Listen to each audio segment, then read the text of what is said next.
Deus, nós te louvamos, Pai, por estarmos aqui mais uma vez em tua casa, Senhor, para aprender a tua palavra, Senhor. Nós te pedimos, Senhor, em nome de Jesus, que o Senhor capacite a tua serva, Senhor, para falar aquilo que tu queres que seja enviado para nós, Senhor. Nos ajuda, Senhor, nos capacita, Senhor, a aprender cada dia mais de ti, Senhor.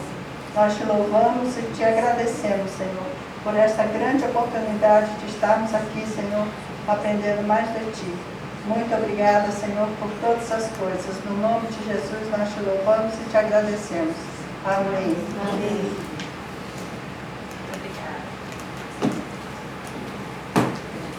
Nós trabalhamos juntas, mas a gente está com tão pouco tempo, né? A gente nem se vê mais, né, Lia, direito? Irmãos, a paz do Senhor. Amém. Para todos que estão aqui. Vamos então dar início à nossa lição número 7. Começando a ler o texto áureo que se encontra Gênesis 39, 2. Vamos lá então? E o Senhor estava com José e foi varão próspero. E a verdade prática diz o quê? No enfrentamento de uma crise, a sabedoria divina é indispensável. Isso, então já aqui pelo texto áureo a gente vê, o Senhor ele estava com José. E o Senhor ele está conosco também. E na verdade prática fala que quando nós enfrentamos uma crise, nós precisamos de quê? De sabedoria. Né? A sabedoria que vai nos fazer vencermos todas as crises. Ok? Bom, então os jovens que ficaram aqui podem sentar também, tá? Tem jovem lá atrás, é jovem aqui também. Todos jovens, graças a Deus. A palavra de Deus fala, né? Que ainda que o nosso exterior se corrompa, o nosso interior, contudo, ele vai se renovando. Então a gente fica jovem sempre, né? Vamos lá então. Nós vimos aqui pela leitura bíblica que nós fizemos aqui, né? E a gente viu que Deus ele tinha um plano na vida de José, não só na vida dele, mas usaria ele, né, para cumprir também o plano dele no povo dele, o povo de Israel. E Deus ele revelou a José esse plano através de sonhos. Infelizmente, José ele recebeu isso, mas ele compartilhou num momento, né, que não era bom ele ter falado, né, porque os irmãos dele já tinham uma certa inveja dele, porque a gente vê aqui pela leitura que Jacó amava muito mais a José do que aos outros filhos, ou seja, ele era o preferido ali, né, do papai, e isso os irmãos percebiam. Então tudo que José falava irritava os irmãos dele. Então vamos lá então começar aqui, só lembrando também, gente, que as promessas de Deus na vida de José não livrou ele das crises. Deus tem promessas para a igreja, para nós, individual, como igreja, como família. Deus tem promessas também para as nossas vidas. Só que isso não significa que essas promessas elas vão nos livrar das crises, de passarmos por circunstâncias, né, que vai vir para nos provar, mas também vai vir para nos moldar e para nos amadurecer. Aleluia. E é por isso que a crise ela é necessária na nossa vida. E vemos também que José, diante das crises, ele não endureceu o coração dele, né? Porque muitas vezes a tendência nossa, quando surgem as dificuldades, os problemas, temos a tendência às vezes de desanimar, né? Elas vêm muitas vezes para nos enfraquecer, mas nós não podemos endurecer o nosso coração, nem nos afastar do Senhor diante das crises. Muito pelo contrário, diante das crises, é aí que nós temos que buscar mais ao Senhor, porque nós vimos na verdade prática que nós precisamos de sabedoria diante das crises, e por isso que precisamos estar perto do Senhor. Então tudo isso que José passou foi para forjar o caráter dele, né? Para moldá-lo, para preparar ele para o palácio, que nós vamos ver aqui no final da nossa lição, que José ele foi um vencedor, né? Nós cantamos já hoje aqui, é por Cristo, né? Prontos a sofrer. Então a vida cristã não é uma vida sem sofrimento. Tem o sofrimento sim, porém, assim como Deus estava com José, Ele está conosco também. Nós vamos vencer todas as crises que se levantarem, né, e que Deus permite nas nossas vidas. Agora sim, vamos para a introdução. A história de José é uma das mais belas registradas nas Escrituras Sagradas. É uma história que mostra o quê? O amor de um pai, rejeição e inveja dos irmãos e também a beleza dos sonhos de um jovem. Então, 3 coisas aqui que se destacam na lição. O amor de um pai, né? Um amor até um tanto excessivo, mas voltado muito mais para um só filho. Isso gerou ali uma crise na família. E vemos aqui a inveja dos irmãos, mas também a beleza dos sonhos. O sonho que José teve, né? Não foi só os sonhos dele, não é um sonho que veio dele, mas é um sonho que veio de Deus, um sonho que Deus revelou que ele ia fazer, né, com José, e para abençoar todo o povo dele. Continuando então aqui, são 13 capítulos que revelam os desígnios de Deus, ou seja, a vontade ali de Deus na história de Israel. Nessa lição estudaremos a respeito das crises enfrentadas por José e a sua atitude diante de cada uma delas. O importante aqui é nós sabermos que atitude tomar diante das crises, porque as crises virão, mas o vencer essas crises vai depender da minha atitude, da sua atitude, da nossa atitude diante de cada crise. Dependendo da atitude que nós tomarmos diante da crise, né, ou nós podemos fracassar, ou nós podemos então vencer. Vai depender da nossa atitude, ok? Vamos lá. As adversidades, então. Não, antes. Veremos que José nos deixou preciosas lições que nos ensinam como nos conduzir nas mais difíceis situações. As adversidades na vida de José contribuíram para que as promessas feitas a Abraão se cumprissem fielmente. Romanos fala que todas as coisas elas contribuem apenas para uma coisa daqueles que amam a Deus, apenas para o bem, né? Para o seu bem. Tudo que acontece na nossa vida, tudo de bom ou ruim aos olhos humanos, né? Mas é para o nosso bem, porque Deus tem propósito nas nossas vidas. Então, todas aquelas que nós passamos, é para nós passarmos com gratidão. É para nós agradecermos, porque é uma oportunidade de Deus nos moldar, de Deus nos fortalecer na nossa fé e também de buscarmos mais ao Senhor. O ponto número 1, 2 sonhos e muitas crises. A família de José. Jacó era o pai de José e sua família era constituída pelos filhos de quem? De Lia e os 2 filhos de Raquel, José e Benjamim.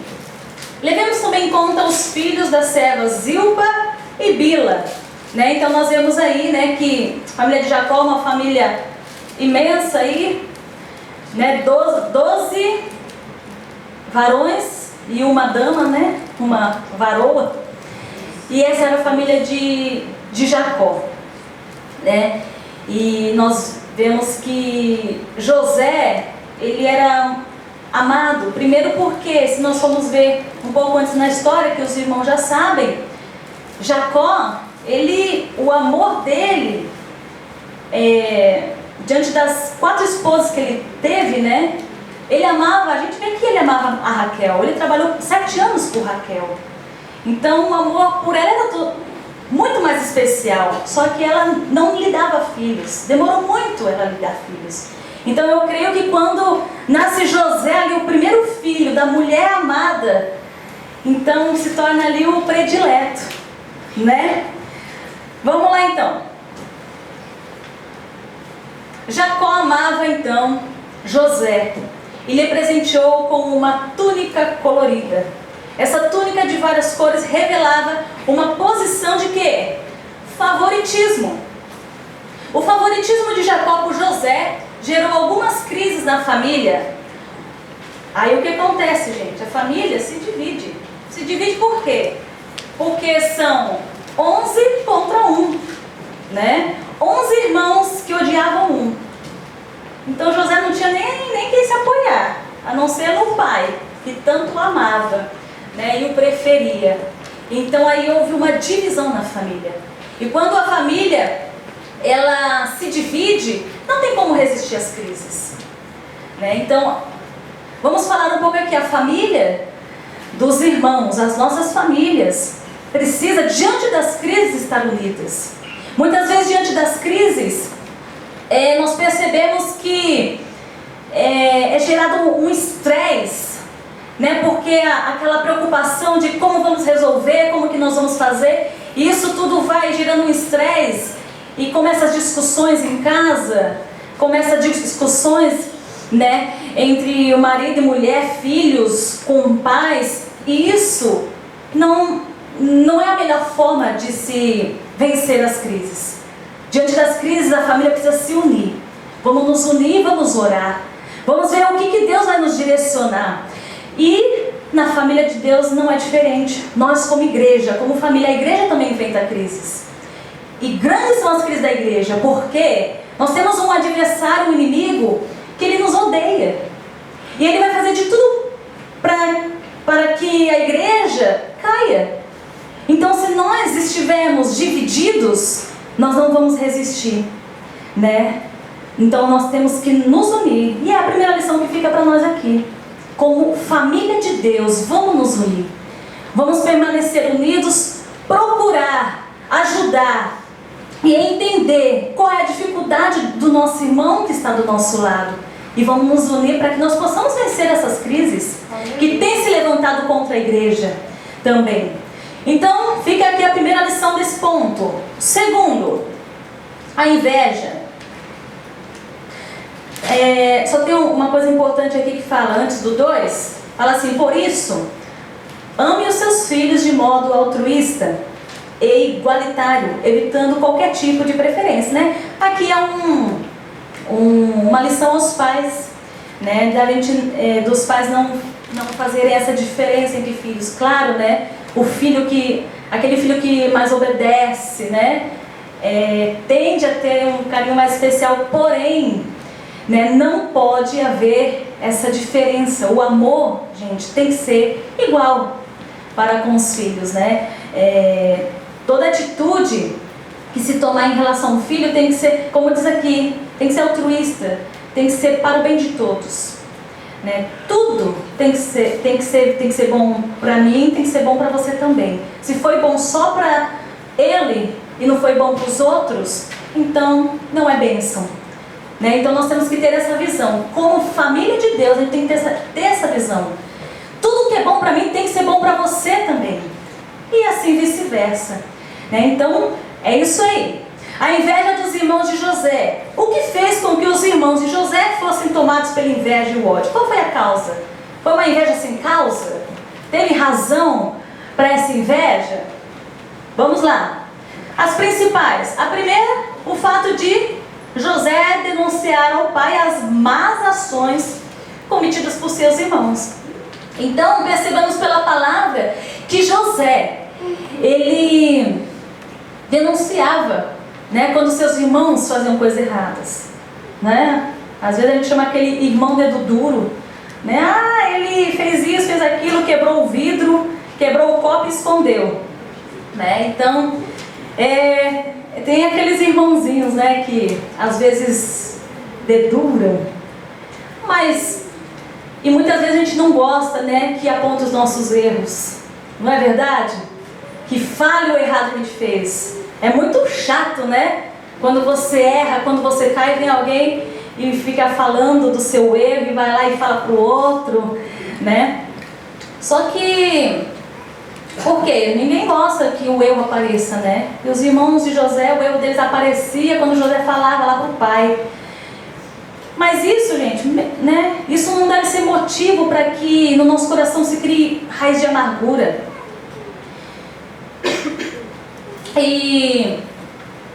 Mas os irmãos de José criou-se no coração deles essa raiz de amargura, de inveja. Então, quando nós deixamos isso brotar no nosso coração, a gente quer ver o mal daquela pessoa. A gente quer ver aquela pessoa se dando mal. A a gente quer ver a morte daquela pessoa, quer que tudo de ruim aconteça, porque aquela raiz de amargura, né, nós alimentamos. Isso não é bom. Isso não é bom. Isso traz destruição. Vamos lá. Mas foi só isso? Não. E para completar aí, além de eles odiarem José, por causa que eles viam ele como um traidor, né? Para completar, o pai então dá uma túnica linda, maravilhosa para o seu filho predileto. Aí pronto, gente. Aí foi a gotinha que precisava, né? Então eles percebiam isso, então eles se sentiam assim inferiores a José, né? Viam José ali, né, como o predileto do pai, e isso aumentava ainda mais o ódio no coração deles. Mas também, olha aqui, ó, os sonhos de José. Quando José, aí que tá, gente, que nós vamos ver, acho que no próximo ponto aqui. No próximo ponto, fala que José, ele teve sonhos. Ele teve 2 sonhos. E ele vai e conta esses sonhos aos irmãos, porque o sonho que José teve mostra ele como em alta posição. E ele chega aos irmãos dele e fala: olha, eu tive um sonho. E eu sonhei que nós ali juntávamos os molhos e os seus molhos se curvavam diante do meu molho. Gente, para alguém que nos odeia, né? Se você for contar algo de bom de você, isso vai só piorar a situação. Vai só piorar. Era uma oportunidade para José não falar, ficar quietinho naquele momento, né? E ele contou, e os irmãos odiaram ainda mais ele. Falou assim: você está achando o quê? Que você vai reinar sobre nós? Mas os irmãos de José, eles perceberam que ele estaria em alta posição, porque foram 2 sonhos que ele teve, né?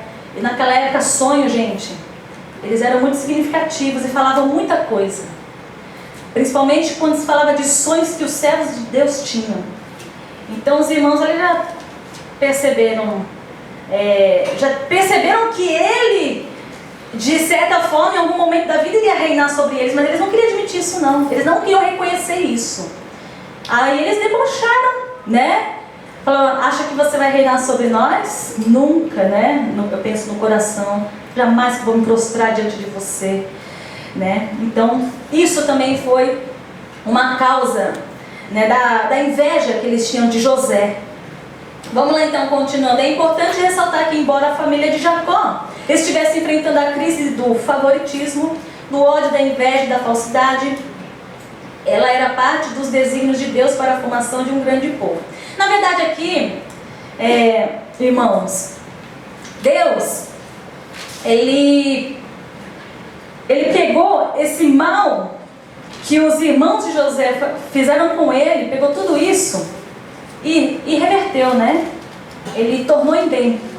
Como diz, para mim não me enrolar aqui, abre aí em Gênesis 50, capítulo 50, versículo 20.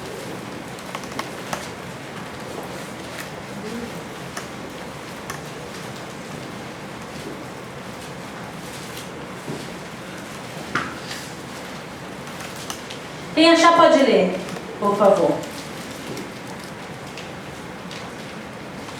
Vós bem pintaste mal contra mim, porém Deus o tornou em bem, para fazer como se vê neste dia, para conservar em vida a um povo grande. Isso, então, por esse versículo nós vemos que Deus, ele tornou, né, o mal que eles intentaram contra José, ele tornou aí em bem, né? Então Deus, ele tem esse poder também, né? Quando há uma promessa na vida de alguém, vai se levantar, gente, vai se levantar, né, os contras, né? Porém, Deus, ele não vai permitir com que a sua vontade se cumpra na vida da igreja, na vida do servo dele, né? Mesmo que o mal se levantar, mesmo que pessoas se levantarem, Deus ele vai tornar em bem, como fez na vida de José, ok? Então vamos lá, continuando aqui no 3, fala assim: os sonhos de José. Certa noite Deus deu a José um sonho, e moço precipitadamente contou seu sonho a seus irmãos. Nem sempre podemos partilhar todos os nossos sonhos. Alguns devem ser guardados no coração, até que se cumpram integralmente. José tornou a sonhar e mais uma vez relatou o sonho aos irmãos e ao pai. Os sonhos de José foram o quê? Dados pelo Senhor. E um dia se cumpririam fidedignamente. Se Deus tem dado a você um sonho, olha aqui o conselho: guarde-o em seu coração. Aguarde, pois no tempo do Senhor, né, vai ser cumprido. Então, quando você recebe algo de Deus, não sai falando não, guarda. Quer um exemplo? Maria, a mãe de Jesus Cristo, ela fazia isso, né? Deus falou o que o filho dela seria, não é? Ele seria grande, iria sentar no trono de Davi, o seu pai. Falou tudo aquilo para Maria, né, do que seria o filho dela. Mas ela observava tudo o que ia acontecendo, até quando Jesus estava lá no templo e via ele ali discutindo com os doutores. E Maria, ela guardava tudo. Aquilo que o anjo falou a ela, ela guardava. Até que tudo se cumpriu, né? E assim, quando Deus fala conosco, né, seja em sonhos, seja em profecia, seja pela palavra, que é onde Ele mais fala conosco, pela palavra, guarda no seu coração. Quando se cumprir, dá o seu testemunho, porque cumpriu, né? E isso é muito importante, né? Nós sabemos guardar, né, o silêncio, ficar em silêncio, porque o fato de José não ter guardado isso, ter esperado se cumprir, criou muitos problemas para ele. Ele já ia passar por crises, mas aumentou um pouquinho mais, algo que poderia ter sido evitado, né? Então é isso daí, gente. Nós temos que guardar, né? E uma vez eu passei por essa experiência. Eu tinha um sonho. Desde muito cedo eu sonhei em ser professora e ensinar. Eu amava ensinar, desde muito cedo. Quando eu via a coleguinha minha com dificuldade, eu falava para ela falar para a mãe dela se ela podia ir na minha casa, que eu podia ensinar ela. Eu gostava de ensinar, né? E eu terminei o ensino médio aqui no Japão. Só que foram os 3 últimos anos mais atribulados da minha vida, porque foi um período que eu desanimei e eu já não queria mais estudar. E foi muito difícil. Quase que eu desisti se não fossem meus pais ali para me empurrar, né? E quando eu acabei, eu falei assim: também eu vou acabar o ensino médio, eu vou dar um basta nos meus estudos, eu vou acabar. Não vou mais estudar, não vou fazer faculdade nenhuma. E eu parei mesmo. Parei, fiquei 7 anos parada. Falei: eu não vou estudar. Porque eu fiquei muito desanimada, muito frustrada nesses anos. E eu parei. E eu ali trabalhando, né, na fábrica, depois de 7 anos. E eu já estava sozinha aqui no Japão. E um dia eu comentei com uma colega minha. Falei: nossa, estou com uma vontade de fazer uma faculdade. Eu já tinha perdido esse sonho, né? Eu já não queria mais, né? Mas de repente isso brotou de novo. E comentei com minha colega, que nem cristã era, não era nada, mas eu comentei. Falei o sonho para ela. Mas ela me apoiou. Falou assim: vai, Thalita, né? Você é jovem ainda. E eu fui, então, buscar como que eu podia fazer isso. Então eu me lembrei de uma irmã, né? Que ela fez, né? Aqui, estando aqui no Japão, ela fez. E eu liguei para mim saber como que eu podia fazer. E quando eu liguei, né, fazia tempo que eu não a via também, e consegui o contato dela através de não sei quem, que eu nem lembro mais, e liguei e perguntei como que eu podia fazer. E olha, antes eu não tivesse ligado, viu?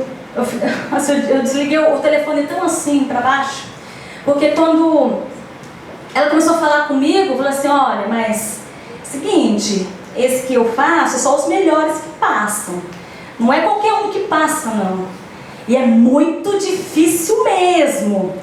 Nossa, tudo para me acabar, né? Eu falei assim, eu me fiz de som, falei assim, então tá bom, irmão, obrigada, né? E eu desliguei, mas assim, eu não fiquei com raiva dela não, porque eu vi que tudo que ela falava era verdade, né?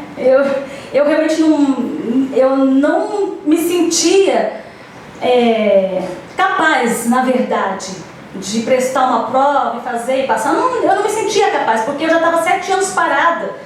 Os irmãos sabem que quando a gente fica muito tempo sem estudar, a gente parece que atrofia a nossa mente. Mas tem como reavivar isso, né? E quando eu desliguei, eu falei assim, e eu fui orar ao Senhor. Eu falei, Senhor, tudo que ela falou é verdade. Realmente eu não sou, né? Eu não tenho condições nenhuma de passar em nada. Já estou muito tempo parada. E realmente eu não consigo. Eu não consigo, mas Senhor, é um desejo que eu tenho, né? Abre as portas e me ajuda. Me mostra que caminho que eu devo seguir, porque esse caminho, né, que eu fui pedir um conselho já não dá. E eu fui buscar então. E resumindo a história então, e eu consegui entrar, tá? Formei e estamos aí trabalhando na área, mas eu compartilhei, né, talvez com uma pessoa errada, né, não sei, né? Então a gente tem que tomar muito cuidado, né, quando a gente compartilha, porque olha, eu desliguei aquele telefone, eu vou ser muito sincera, eu fiquei assim decepcionada, né? Eu fui pedir um conselho, uma ajuda e não tive, né? Mas aí eu fui em Jesus e Jesus, ele me ajudou. Vamos lá então. A crise da cova e da escravidão. José é vendido como escravo. Certo dia, os irmãos de José levaram os rebanhos até Siquém. José foi até lá para ver se tudo estava bem, mas chegando ali, sabe o que ele descobriu?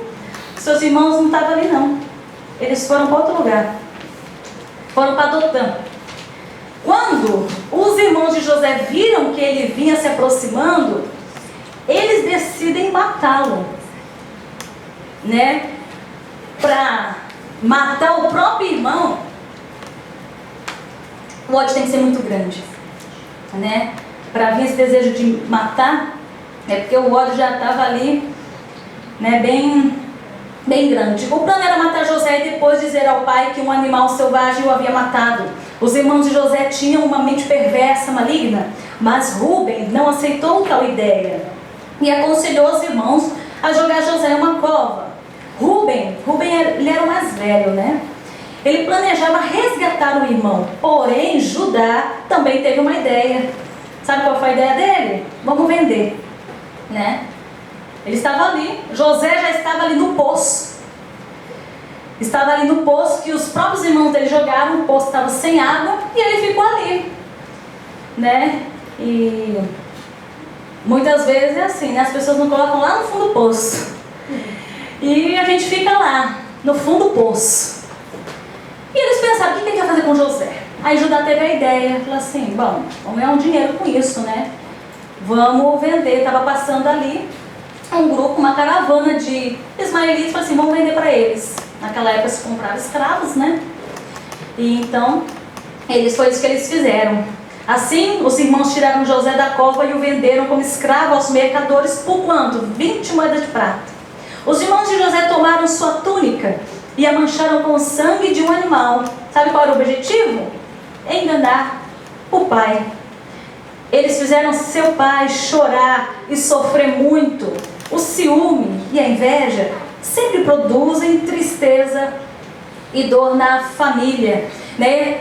Nós vemos aqui quão grande foi o sofrimento de Jacó, né? Por perder ali por achar que perdeu o seu filho. Mas uma outra lição que nós aprendemos aqui a atitude de José, a posição dele foi a mesma atitude de Jesus, né? Quando Jesus ele estava sendo levado, né, ali pelos seus inimigos, ele não falou uma só palavra, ele foi como uma ovelha muda. E José também, né? ele ali mudo. Tanto é que José ele é considerado um tipo, né, de Jesus Cristo, porque ele foi ali inocentemente vendido também ali pelos seus irmãos, né, por causa aí da maldade. E nós vemos aí o silêncio dele, assim como Jesus, quando ele foi para a cruz, ele foi em silêncio e ainda ele falou assim: Pai, perdoa eles, porque eles não sabem nem o que fazem. Né? Então nós vemos, e vamos ver aqui no decorrer da história, que José, ele tipifica aí também a pessoa de Jesus Cristo. Agora tá, aí José ele é vendido aos mercadores, e lá no Egito ele é vendido como escravo. Para quem? Potifar. José na casa de Potifar, o 2 aí. José foi comprado pelos mercadores e levado ao Egito. Chegando ali, os mercadores o venderam a Potifar, um dos oficiais de Faraó. No entanto, Deus estava com José na cova e também no Egito. Ou seja, Deus ele jamais abandonou José. Né? Então José, eu creio que aquele silêncio dele foi porque ele sabia que Deus estava com ele. De uma certa forma, ele estava confiando que Deus estaria cuidando dele. E é verdade, né? Deus jamais abandonou José. José, ele alcançou, sabe o que? Graça, favor aos olhos de Potifar, e este colocou sobre tudo o que possuía. Então, olha só que interessante, quando Deus ele está conosco, ele nos concede graça, ele nos concede favor diante das pessoas, né? Ali onde você trabalha, Deus estando conosco, né? Ele vai nos conceder graça diante dos chefes, diante dos colegas, né? Isso é necessário, né? Quando você for trabalhar, crie esse costume de orar ao Senhor, falar assim: Senhor, me dá graça diante dos homens, graça diante dos chefes, me dê graça diante daquela pessoa que me odeia, me dá graça, que ela possa ver em mim graça, né? Então é isso, vamos orar por isso. E José ele tinha isso aqui, a graça e o favor aos olhos de Potifar, porque Deus era com ele. 3. José prosperou na casa de Potifar. José foi elevado à função de mordomo, gerindo todos os negócios da casa de Potifar, que prosperou grandemente, pois Deus era com o jovem. Olha só que interessante, Potifar ele temia ao Senhor? Ele era um servo do Senhor, Potifar? Não, mas quem estava trabalhando na casa dele era, né? Você é um servo de Deus, uma serva de Deus, onde você trabalha, né? Ore pela prosperidade do lugar onde você trabalha. Ore pelo seu chefe, para que ele seja um chefe próspero, né? Nós temos que orar pela prosperidade do nosso chefe, porque ele sendo próspero, nós vamos ser beneficiados, né? Claro que não vamos orar com segundas intenções. Vou orar para mim ser beneficiado. Não. Abençoa, né? Você ser beneficiado é só uma consequência. Vamos lá então. Deus era com o jovem. Ele poderia ter deixado que a mágoa e a tristeza lhe dominassem o coração, mas manteve-se puro. José é um exemplo de superação em meio às crises, pois não permitiu que sua fé em Deus fosse abalada diante das circunstâncias adversas, né? Ele poderia ficar o tempo todo lá na casa de Potifar se lamentando, né? Alimentando mágoa dos irmãos, porque se coloca no lugar de José, gente, né? Imagina você ser separado do seu pai, da sua mãe, dos seus irmãos, da sua família, levado para um lugar onde você não conhece ninguém. Na verdade, era assim que os escravos, né? Os escravos eles eram tirados, vendidos e eles não sabiam para onde ia, né? Então se coloca no lugar de José. Ele tinha todas as razões para alimentar mágoa no coração dele, para se afastar do Senhor, né? Por que o Senhor permitiu isso aqui na minha vida? Por que Deus não entrou com providência? Não, José, ele não alimentou nada disso, e por isso que Deus ele prosperou a José. Por isso que José ele é um exemplo mesmo de superação diante das crises. Muitas vezes, né, diante das crises, nós temos às vezes a tendência de nos vitimizarmos, né? Nos sentimos coitados. Isso não é bom. né? Não é bom não. Por quê? Toda crise que você passa e eu passo, Deus, Ele vai nos ajudar a superar.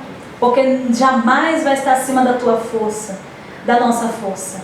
Deus, Ele vai ajudar a superar. Assim como Ele deu graça a José para superar essas crises, Ele também vai nos ajudar. Amém? A vencer. Pois bem, José, ele superou ali. A fé dele não abalou diante das circunstâncias que ele vivia. Mas a crise, mais uma vez, alcança. Era crise atrás de crise, gente. É a crise na família, a crise lá no poço, né? Depois aí a crise na casa de Potifar. Por quê? Olha o que acontece. Deus estava com José, mas a crise mais uma vez alcança. É que lá, gente, na casa de Potifar, a mulher de Potifar, que não tinha escrúpulos, né? Remorso, não tinha remorso nenhum de nada que ela fazia, e nem decência também. Ela procurou o quê? Seduzir a José. Mas ele era o quê? Fiel a Deus e ao seu patrão. Por isso rejeitou a proposta da mulher, que com raiva armou-lhe uma cilada. E qual foi a cilada que ela armou? Acusou ele. Acusou ele de sedução. Olha aí. Aí você vem e fala, isso é uma injustiça. Claro que é uma injustiça. Mas a nossa lição hoje fala sobre fé em meio às injustiças. Será que José ele foi ali reivindicar então a justiça? Né? Ele foi acusado injustamente. Mas ele não chegou e falou assim, gente, olha nas câmeras do palácio, veja se eu fiz alguma coisa. Nem tinha câmera na época, né? Mas se a gente for trazer para hoje, né? Muitas vezes nós queremos, né? Quando acontece algo que é injusto, né? A gente vai lá e quer, não tem que ser assim não. Eu vou lá e vai ter que aumentar o meu salário também. Por que aumentou de fulano, aumentou o meu? Eu faço o meu trabalho, né? Não, gente. Fica na tua posição. É no tempo de Deus. Muitas vezes a gente cria assim, sabe, raiva, né? E a gente se sente muitas vezes injustiçado. E somos, gente. Esse mundo aqui, não vamos esperar a justiça desse mundo, porque não tem, gente. É um mundo injusto. Nós vamos trabalhar em ambientes injustos, né? Muitas vezes fazendo o mesmo trabalho que fulanos e às vezes recebendo menos. É injusto isso, claro que é, né? Eu não tiro a sua razão, mas você acha que Deus não está vendo isso? Né? Deus, Ele vê tudo, e no tempo dele, se a gente manter a nossa posição, né, o silêncio, Deus, Ele vai nos honrar, e o nome dele vai ser glorificado, porque muitas vezes quando a gente quer, como se diz, os nossos direitos, né? Essa palavra. Quando a gente não quer abrir mão dos nossos direitos, a gente acaba até transmitindo um mau testemunho para com os de fora. Não é verdade? Agora, quando a gente se cala, isso tudo é observado na nossa vida. Até o nosso chefe observa. Fala assim, nossa, né? Aquele funcionário, aquela funcionária não reclama de nada, né? Às vezes ele faz um serviço tão pesado e está feliz, não reclama. Então, é isso daí. José, ele não foi se justificar. Falou assim, não, eu não fiz isso não. Ele não foi se justificar, porque ele era um servo. Ali, gente, ia valer a palavra de quem? Da esposa do Potifar ou de José? Ele ouviu a esposa dele, foi isso, né? Ele ouviu a esposa e ele foi para a prisão ali injustamente, né? Olha só. Mas, lá na prisão, Deus abandonou José? Não. Mesmo em meio à injustiça, mesmo quando você e eu estivermos vivendo momentos de injustiça, Deus vai continuar conosco, pelejando por nós, né? Mas veja isso, gente, como o moldar do seu caráter, né? A gente tem que ver isso como Deus moldando nosso caráter, nos preparando para algo maior, né? Quem sabe, né? Deus, Ele não está, assim como José, quem sabe Deus, Ele não está nos preparando para algo grande que Ele quer entregar para nós, né? Deus, ele só tem coisas boas para nós. Só que antes de nos entregar alguma coisa, Ele precisa nos preparar para que a gente possa receber. Ok? Então vamos lá. Aí, no ponto 3, nós vamos ver que diante da crise a gente tem que ter sabedoria. Agora, gente, sabedoria nós não vamos encontrar em livros de autoajuda. Sabedoria nós não vamos encontrar em filosofias, né? A sabedoria, gente, a sabedoria que vem do céu, né? O próprio nome já fala. Nós vamos encontrar só em Deus. Então, está passando por uma crise? Está passando por uma dificuldade? Você não está vendo solução? Né? Que bom que a gente não vê solução. Porque é uma forma de nós confiarmos em Deus e falarmos com Deus: Senhor, vai direcionando a minha vida. A minha vida está nas tuas mãos. Vai me levando, né, para onde o Senhor quiser. E vai me dando sabedoria para lidar com tudo isso e para administrar tudo isso. Me dá sabedoria. Isso que nós temos que pedir. E Deus, Ele não vai negar, gente, né? Porque se a gente pedir com fé, Ele vai dar. Ele dá sim. José foi injustamente lançado na prisão, porém Deus estava com ele e o ajudaria mais uma vez. Havia um propósito maior para a sua vida. Esse propósito já havia sido revelado em seus sonhos, né? Pensa José ali na prisão, né? Já não era mais aquele jovem de 17 anos. Mas já parou para pensar? Se José ali, no coração dele, falava assim: Deus, eu ainda lembro daqueles sonhos que eu tive quando eu tinha 17 anos. Eu ainda não vi se cumprir, mas de alguma forma eu creio que o Senhor vai fazer se cumprir, porque eu sei que veio do Senhor, né? Já tinha passado muito tempo. E de certa forma José, ele confiava assim que Deus, Ele ia agir por ele. Por isso que ele ficava caladinho, porque não é com as nossas forças, gente. A gente não tem força para resolver nada, tá? Não é na nossa força, mas é Deus. A justiça, a gente tem que esperar de Deus. Jamais espera do homem, ok? Então ali José, ele alcançou graça também aos olhos do carcereiro. A mão de Deus estava estendida para abençoá-lo. Por isso, por onde ele passava, ele era bem sucedido. Por causa da graça que Deus dava a ele. Eu não sei, né? Que tanto que eles viam ali naquele José, né? Alcançou graça diante de Potifar, graça diante do carcereiro. E vamos ver agora que ele alcançou graça também diante de quem? O faraó.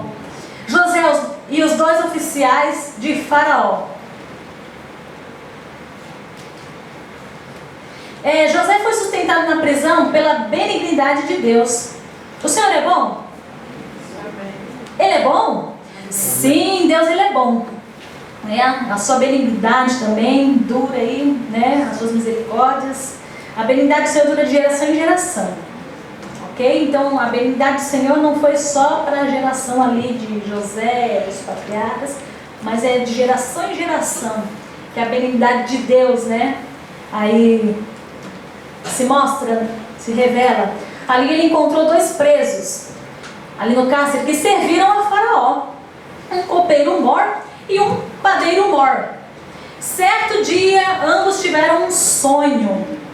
Eles contaram a José o que haviam sonhado e este interpretou o sonho dele, né? Então estava lá os 2 presos e tiveram um sonho e ficaram perturbados com aquele sonho, intrigados, pensando.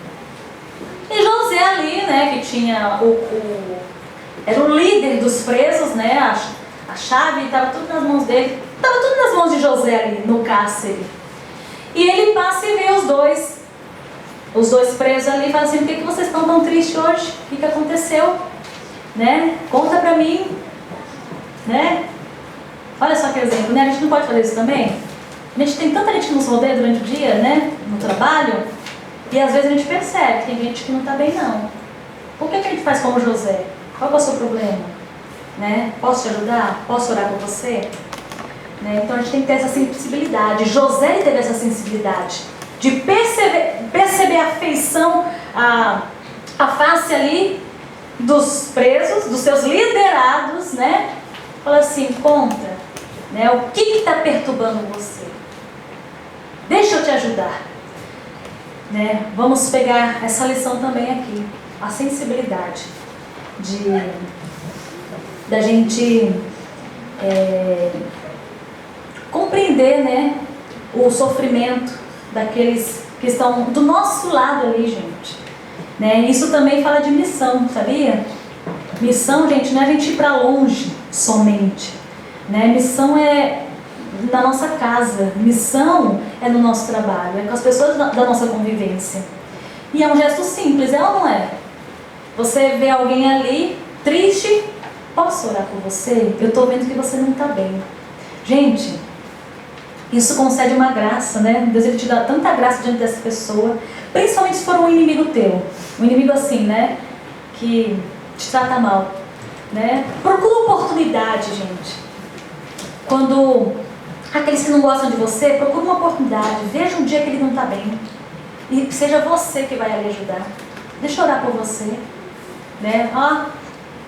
Vai nascer ali uma amizade, uma confiança, vai conquistar a pessoa, Deus vai te dar graça diante daquela pessoa, ok? Vamos lá então, continuando aqui no ponto 2 ainda. Ao copeiro mor, José disse o quê? Que dentro de 3 dias ele seria chamado para servir a Faraó novamente. Ao padeiro mor, disse que dentro de 3 dias seria executado. Tudo aconteceu do jeito que José havia dito. Gente, a interpretação dos sonhos de José não vinha dele mesmo. Era Deus que dava as interpretações a José, né? A gente vê, gente, por essas interpretações que Deus dava a José, que José ele tinha uma estreita comunhão com Deus. Deus ele nos revela aquilo que é dele quando nós temos essa comunhão com ele, né? E tem que ser uma comunhão bem estreita, né? Bem assim, íntima mesmo, né? Pertinho. Quanto mais perto de Deus nós estivermos, através da oração, através da leitura da palavra, da meditação da palavra, quanto mais perto de Deus, mais dele ele vai revelar a nós. Amém? E ele revelou a José aqui a interpretação dos sonhos desses, e aconteceu, né? Então aconteceu mesmo, da prisão ao palácio de Faraó. Aí a pergunta, como que José do poço foi parar na casa de Potifar? Isso a gente já sabe. Como da casa de Potifar ele foi parar lá na prisão, descobrimos agora. Agora, como que alguém numa prisão vai parar lá no palácio, na mais alta posição que existe? Que coisa, né? Como que Deus ele trabalha? Deus ele surpreende. Eu acredito que talvez José não imaginava, assim, penso que ele tinha no coração de que um dia Deus ia colocar ele numa posição alta, mas eu penso que ele não imaginava que seria no palácio, gente, né? Olha só como que Deus ele faz muito mais, né, do que aquilo que a gente pensa. Às vezes você pensa em algo tão grande, né? Esse grande que você pensa é pequeno diante daquilo que Deus ele vai fazer, porque Deus ele surpreende. Deus é Deus, não é? Deus é Deus. Os pensamentos dele são muito mais elevados do que o nosso. Da prisão ao palácio de Faraó, então, foi o seguinte que aconteceu. Faraó também teve 2 sonhos que o perturbaram muito.